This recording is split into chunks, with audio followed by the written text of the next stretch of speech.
皆さんこんにちは、ゆりこです。今日は皆さんを海辺の街にひっそりと佇む古民家カフェにご案内したいと思います。 Google で腰越古いお店と調べたところ、古い民家で少し不愛想な男性一人で営む喫茶店、小部屋の畳、きしむ床、レトロという口コミのあるカフェを見つけました。また食べログの評価は星 3.24 となっており、常連さんが多いカフェという口コミが多くありました。常連さんが多いのはきっと素敵な喫茶店の証拠。行かないわけにはいきませんね。営業時間は11時からなので、11時に到着できるようお店へと向かいます。今日は長谷駅から藤沢方面の江ノ電に乗車していきます。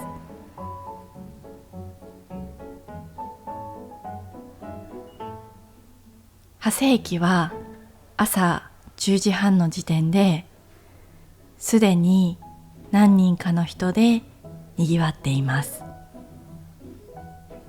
江ノ電が来るまで数分の間待ちたいと思います。江ノ電はかつて12分に1本の電車でしたが、2023年3月に71年ぶりに14分間隔へと運行間隔が変わったそうです。12分間隔のいいところは毎時間リセットされるので、12の倍数に数分足すだけで数えられ、電車の時刻を調べる必要がありませんでした。でも時代が変わって今は Google マップで簡単に調べることができます。昔のように紙の時刻表をチェックしたり、私のように頭で覚える必要はないです。さあ、長谷駅を出発していきます。私は撮り鉄であるとともに、実は乗り鉄でもあります。文字通りこの景色は何百回と見てきましたが、いつ見ても楽しい気分になります。さて、もうすぐ皆さんの右手に御霊神社の鳥居が見えてきます。はい、ここです。皆さんちゃんと見ましたか？見逃しちゃった人はリプレイしてください。千と千尋の神隠しに出てきそうなトンネルに入りました。実はこのトンネルの名前は入り口と出口で違うんだとか。極楽寺駅を出たら次は稲村ヶ崎に向かいます。この辺りは少し坂道が多くなっている道になっています。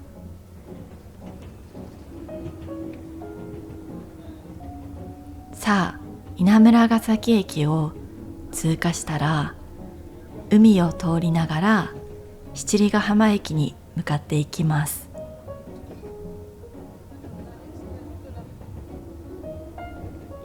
あと数秒後に海が見えてくるので見逃し注意です。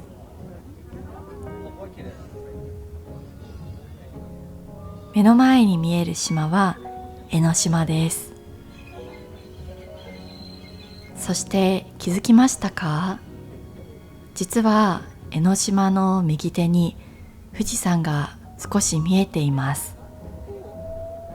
秋や冬の時期は空気が澄んでいて富士山が見えることはありますが、この時期はなかなか見られないので、今日はラッキーですね。実は江ノ電はこう見えて、ラッシュアワー時の東京メトロにも負けないくらい混雑することがあります。もちろん山手線には乾杯です。さあ、七里ヶ浜駅も通過していきましょう。今日はこうして江ノ電の魅力を最前列でお届けすることができて本当に嬉しいです。これから日本一有名な踏切と言われる鎌倉高校前駅を通ります。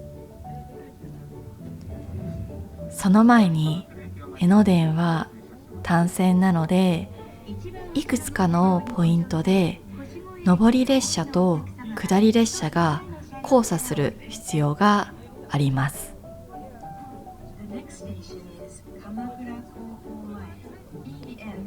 なので毎回このポイントで数分待つことになります。パッと見ですが、今画面の中にはアジア圏の方が多いですね。なぜか大仏が好きな欧米系の方に対して、なぜか電車や踏切が大好きなアジア系の方、かくいう私も電車と踏切が大好きです。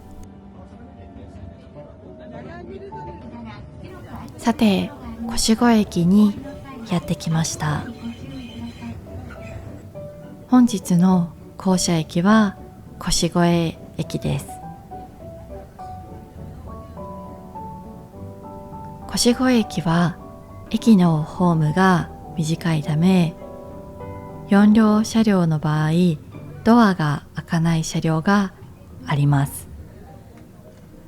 なので越後駅で降りる場合は注意してください。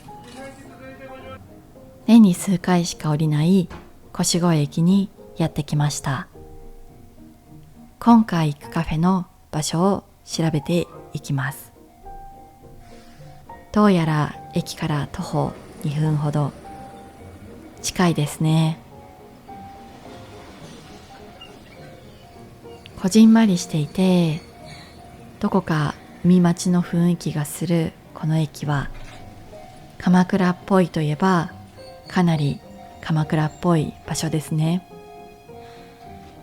まだあまり多くの観光客の方に魅力を知られていないので、皆さんも静かな鎌倉の雰囲気を楽しんでいただけるかと思います。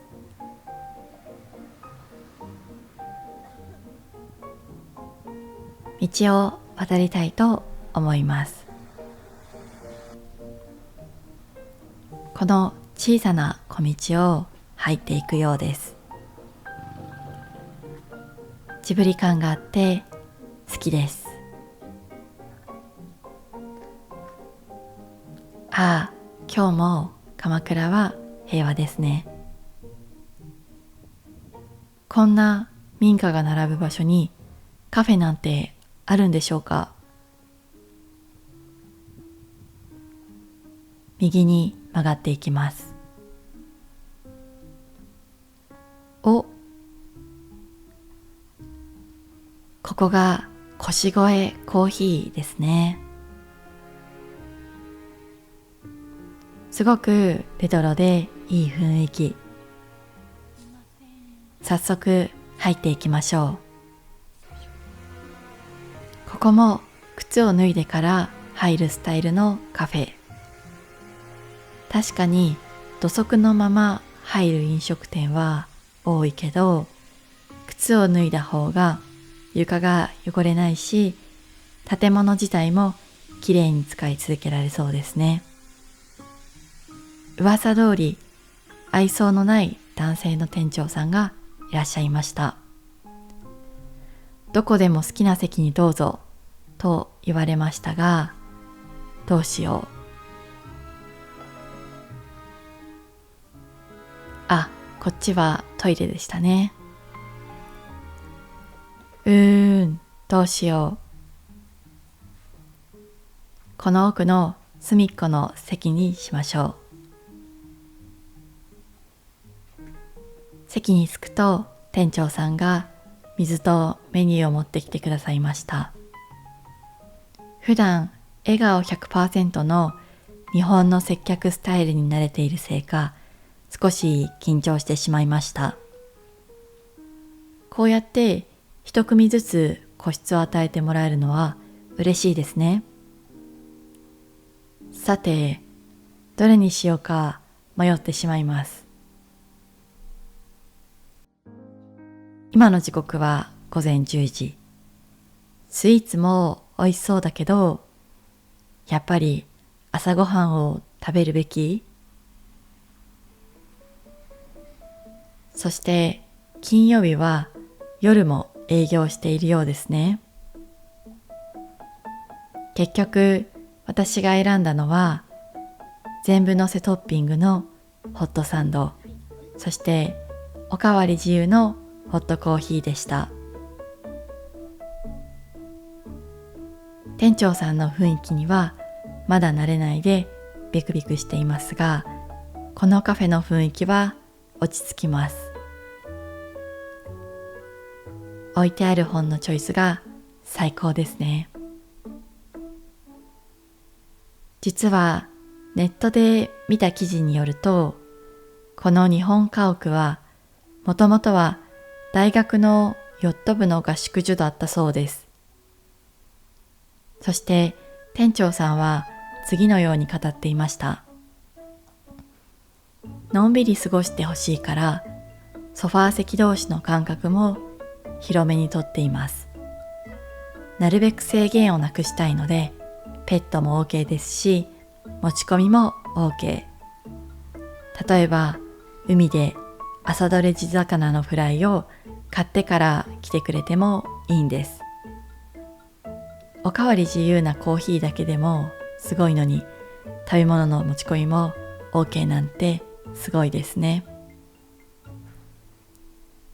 さて、美味しそうなホットサンドとコーヒーが届きました。早速食べていきます。子供の頃、おじいちゃんがよくホットサンドを作ってくれました。普段小麦はあまり取らないようにしていますが、ホットサンドを頼まないわけにはいきませんでした。チーズ、トマト、ほうれん草、バジル、卵、たくさんの具材が入っていました。出来たてのホットサンドは本当に美味しい。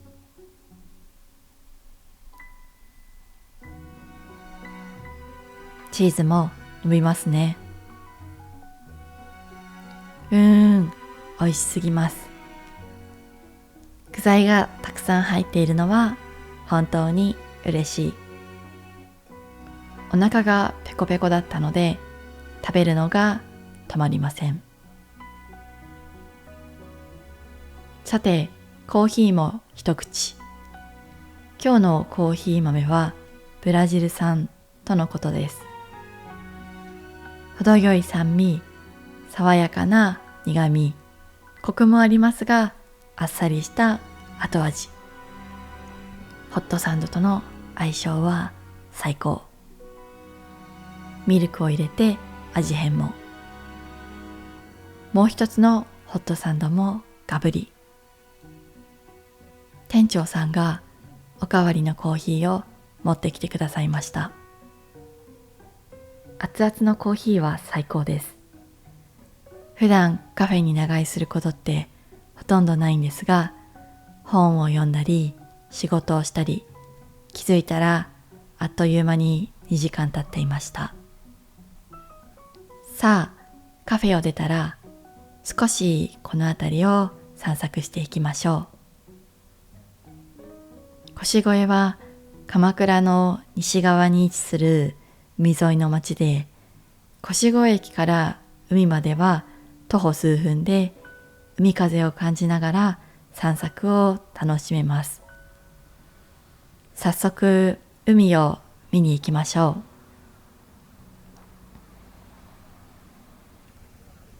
こうやって少し歩くとわかるのですが、しらすという記載がいろいろなところで見られます。鎌倉のエリアではしらすと呼ばれる白い小さな魚が有名です。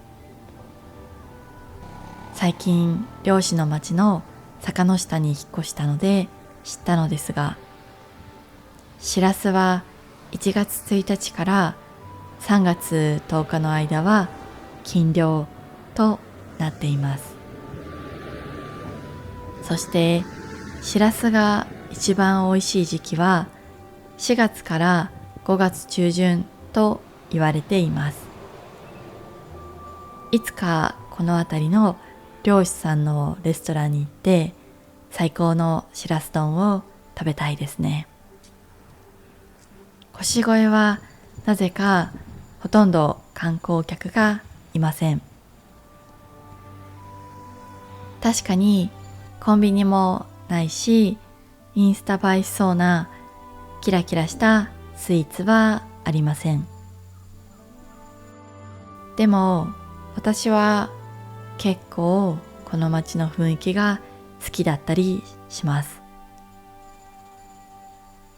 それにほとんどすべてのお店が地元の人に愛されていると言っても過言ではない雰囲気をしています。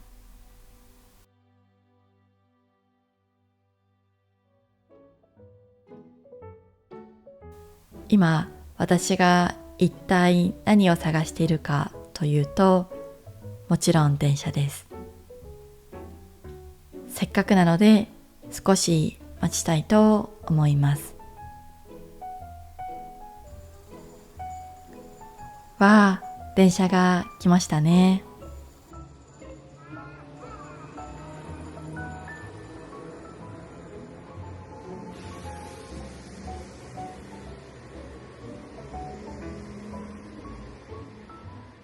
皆さんの中には気づいた方もいるかもしれませんが、実は江ノ島腰越間だけ江ノ電は路面電車のようになります。道路を走っていたら全部路面電車と呼ばれると思っていましたが、ルールに厳しい日本ではそうはいきません。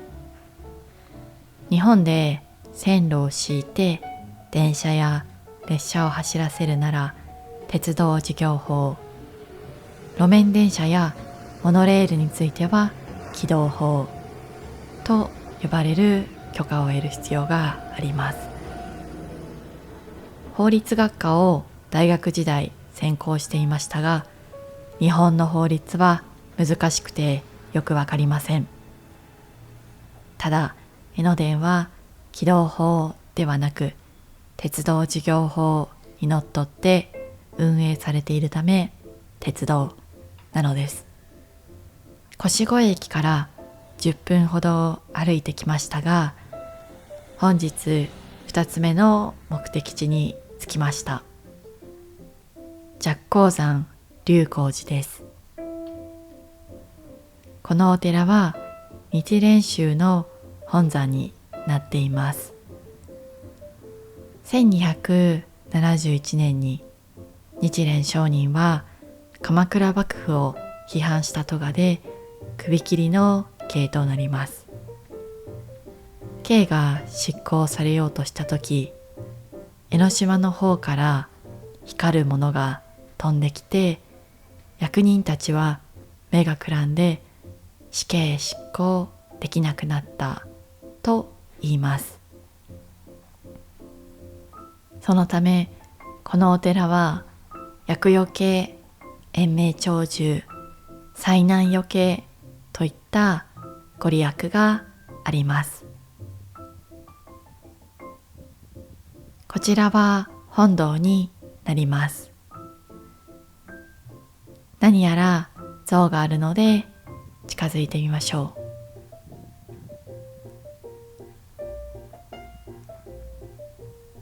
百度石と書かれた石と日蓮聖人像です。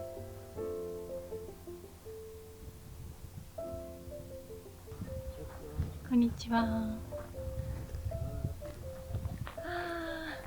綺麗ですね。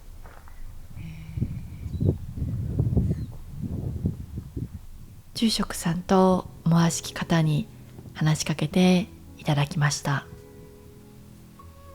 このピンクの花はツツジのようです。本堂裏側に五重塔があるようなので行ってみたいと思います。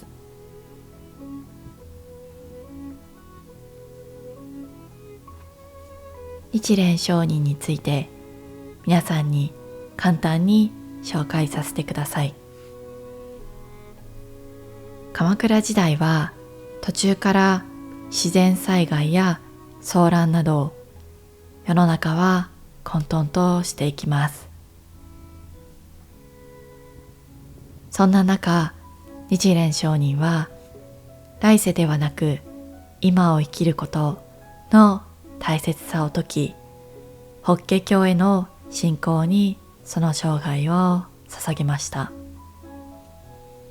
そして日蓮聖人は立正安国論という書物を当時執権として権力を握っていた北条時頼に対して、彼は自分の命を懸け国を作るなら法華経の教えを大切にすべきだと強く訴えたのです。話は変わりますが、なんでこうも日本の寺社は階段が多いのでしょうか。毎回階段を上りきるまでにぜいぜいはあはあしてしまいます。でも頑張ったご褒美に素晴らしい景色が見れていますね。上に何があるかわかりませんが、とりあえず登っていきたいと思います。ここは本当に人が少ないのでおすすめのスポットかもしれません。目に映る新緑が本当に美しいですね。上には何があるんだろ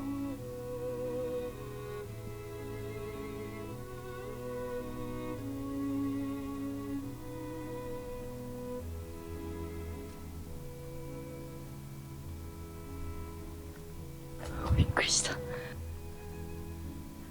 多分鳥かなんかでしょう。結局上には何もなさそうだったので下に降りていきます。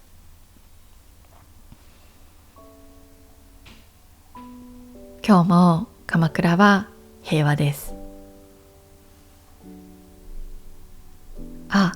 肝心の五重塔を紹介するのを忘れていました。この五重塔は神奈川県で唯一の木造の五重塔と言われています。意外と近代になってから建立されたそうで、まだ100年くらいの歴史のようです。鎌倉には平気で1000年くらいの歴史を持つ名所があるので、100年という歴史はまだまだ浅いかもしれません。何やら水の音がするので近づいてみます。池がありました。水は裏山から湧き出ているようですね。でも少し肌寒く怖いので早めに退散します。私はそこまで霊感が強くないのですが、やっぱり日本には霊的な存在がいるのではないかと思っています。日本語では触らぬ神にたたりなしや参らぬ仏に罰は当たらぬといった表現があります。関わりさえ持たなければ災いを被ることはないといった例えのようです。見てください。ちょうど江ノ電が行ってしまいましたね。素朴な古民家カフェ、路面を走る江ノ電、そして龍光寺。皆さんもこの街がちょっと好きになったんじゃないでしょうか。今日も最後まで動画を見てくれてありがとうございます。それではまた次の動画でお会いしましょう。じゃあね。